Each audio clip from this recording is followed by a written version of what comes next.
Tips buat simpanan untuk tahun 2026. Sebenarnya kita bukan tak boleh nak menyimpan, tapi kita salah strategi dalam menyimpan. Ramai orang bila nak menyimpan kan, mereka pilih untuk simpan dalam bentuk duit. Memang fitrah, duit sebenarnya adalah untuk dibelanjakan dan bukan untuk disimpan. Jadi untuk tahun 2026 ni, Fat sarankan untuk tuan-puan ubah strategi simpanan kepada simpanan dalam bentuk emas fizikal macam ni. Macam mana caranya? Okey, baik tuan-puan boleh simpan dekat akaun emas Gap Public Gold.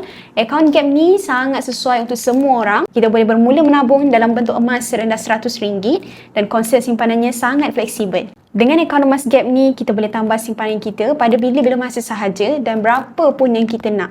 Andai kata bulan depan tuan-puan ada bajet sekitar RM600, RM500, boleh je top up dalam akaun Gap tersebut. Dan automatically akan tukarkan kepada gram emas.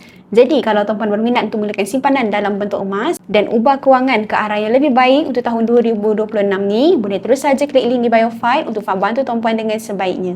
Teruskan follow Fight untuk dapatkan lebih banyak ilmu simpanan emas dan juga kewangan. Semoga bermanfaat.